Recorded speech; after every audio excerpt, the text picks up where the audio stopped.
Cold War began shortly after World War II and was a period of great geopolitical tension between the Warsaw Pact nations led by the Soviet Union and the Western Allies headed by the United States.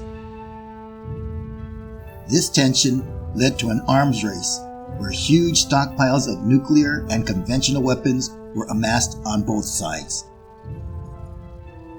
In addition to the arms race, there was a technology race, a space race, espionage, and even the use of sporting events to prove which ideology was superior.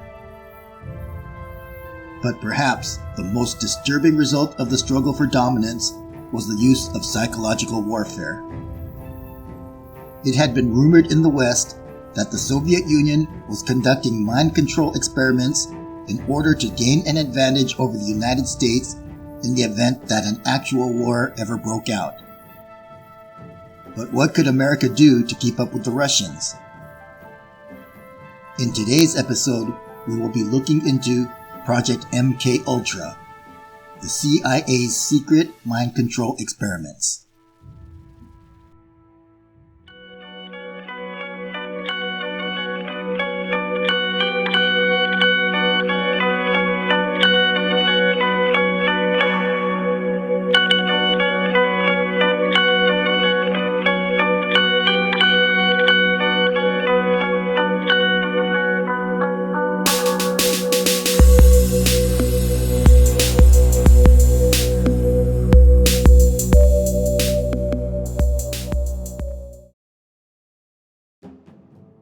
In the mid-1970s, over 20,000 pages of CIA documents were made public, bringing to light the existence of a secret CIA program to conduct mind control experiments on human subjects. The ultimate goal of this project was to somehow gain control of the minds of Russian spies and to turn them into sleeper agents who would perform tasks for the US government. This secret program was codenamed MKUltra. Under the leadership of CIA Director Allen Dulles, the agency began testing psychological, technological, biological, and radiological methods to achieve mind-altering results. The US government contracted with many public and private institutions to conduct research and experimentation. These included hospitals, universities, prisons, mental institutions, and research labs. None had any idea they were actually conducting work for the CIA. Much of the methodology used in these experiments were deemed highly unethical, if not downright illegal. It has been determined that a large number of American and Canadian citizens were used as test subjects without their consent or knowledge.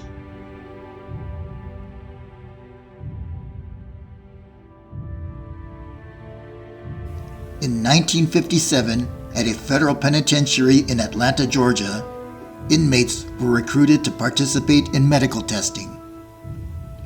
Organized crime boss Whitey Bulger, along with several other inmates, volunteered in exchange for additional recreation time. Bulger claimed to suffer from a loss of appetite and experienced severe hallucinations after ingesting a dose of liquid, later thought to be LSD. Whitey Bulger stated that the hallucinations were terrifying. The room would change shape, and he could see blood pouring out of the walls, and the men around him would turn into skeletons right in front of his eyes. Initial experiments with LSD involved volunteer subjects. However, with the need for more data, the CIA turned to more unethical and nefarious tactics, sometimes even slipping doses into the drinks of unsuspecting fellow CIA employees.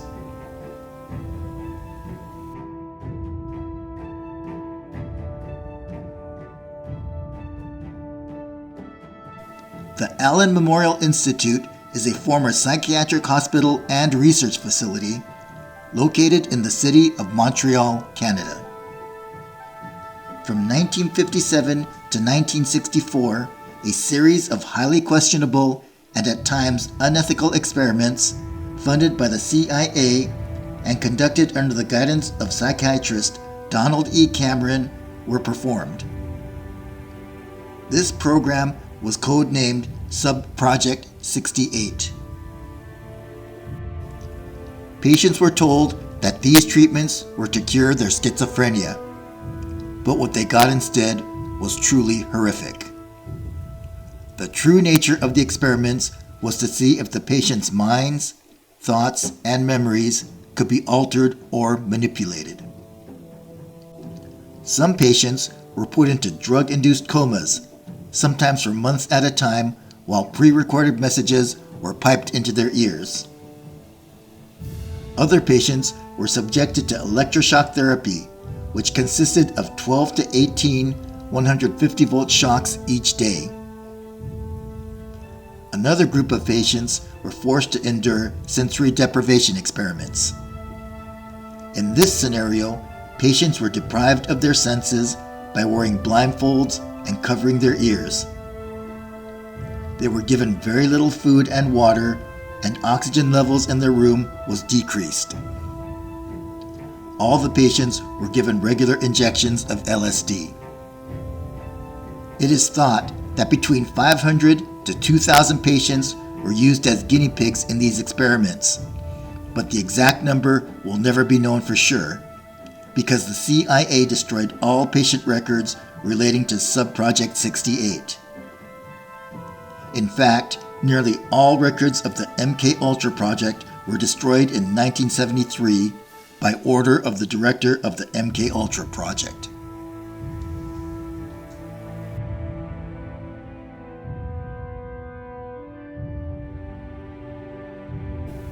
Pont-Saint-Esprit is a small village located in the south of France. In 1951, the town fell victim to a strange disease. At least 250 villagers reported similar symptoms: nausea, vomiting, and cold chills. These symptoms began to worsen, resulting in convulsions and hallucinations. One man believed he could fly and fell to his death jumping out of a third-story window. In another case, an 11-year-old boy strangled his mother to death, thinking that she had turned into a demon. 7 people ended up dying from the mysterious outbreak, and 50 others were committed to mental institutions. The general consensus was that the outbreak was caused by a foodborne illness, most likely ergot poisoning. Ergot is a naturally occurring fungus that can be found on grains. However, in a 2009 book titled A Terrible Mistake, author Hank Albarelli was researching the mysterious death of a man named Frank Olson. Olson was a chemist working for the CIA and specialized in LSD research and chemical warfare. Records show that Olson was also in France at the time of the outbreak. After the incident at Pont-Saint-Esprit, Frank Olson fell into severe depression and confided in his wife that he had made a terrible mistake. In 1953, Frank Olson died when he jumped out of his hotel window after ingesting a drink laced with LSD. Hank Albarelli suggests in his book that the CIA had tainted the village's bread supply with LSD in order to see their reactions.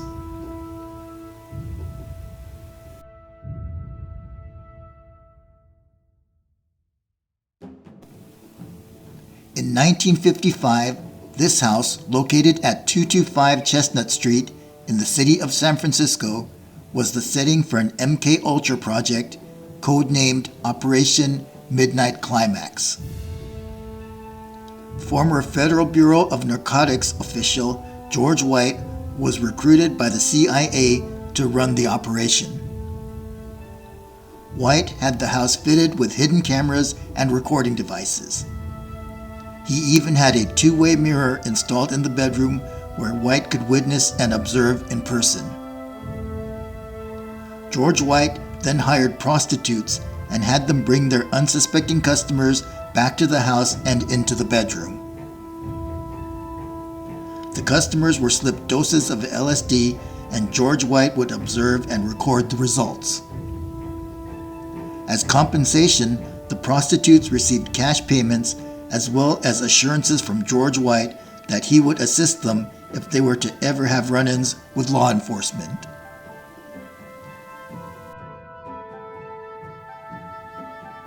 In 1977, a Senate committee led by Senator Edward Kennedy held hearings to investigate the MKUltra project.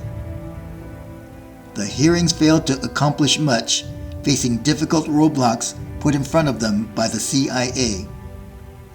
CIA staffers who were subpoenaed to testify claimed that they could not remember key details surrounding MKUltra. This, coupled with the destruction of MKUltra files, left the Senate committee and the American public with many unanswered questions. In 1995, President Bill Clinton issued this apology on behalf of the United States government to the victims of MKUltra, their families, and the American public. Thousands of government-sponsored experiments did take place at hospitals, universities, and military bases around our nation. The goal was to understand the effects of radiation exposure on the human body.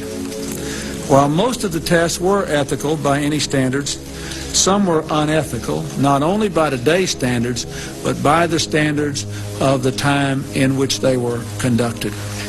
They failed both the test of our national values and the test of humanity. Informed consent means your doctor tells you the risk of the treatment you are about to undergo. In too many cases, informed consent was withheld. Americans were kept in the dark about the effects of what was being done to them. The deception extended beyond the test subjects themselves to encompass their families and the American people as a whole. For these experiments were kept secret, and they were shrouded not for a compelling reason of national security, but for the simple fear of embarrassment, and that was wrong. So today, on behalf of another generation of American leaders and another generation of American citizens, the United States of America offers a sincere apology to those of our citizens who were subjected to these experiments, to their families, and to their communities. When the government does wrong, we have a moral responsibility to admit it. The duty we owe to one another to tell the truth and to protect our fellow citizens from excesses like these is one we can never walk away from. Our government failed in that duty, and it offers an apology to the survivors and their families, and to all the American people who must be able to rely upon the United States to keep its word, to tell the truth, and to do the right thing. Make no mistake, as the committee report says, there are circumstances where compensation is appropriate as a matter of ethics and principle. I am committed to seeing to it that the United States of America lives up to its responsibility. We may never know the full extent of the terrible harm inflicted by Project MKUltra. It marks one of the darkest and most embarrassing chapters in American history. Hopefully, we will learn from the errors of our ways. Otherwise, we are doomed to repeat them.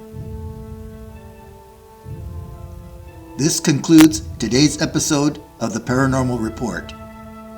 If you enjoyed today's episode, please give us a thumbs up and consider subscribing to our channel. We really appreciate your support.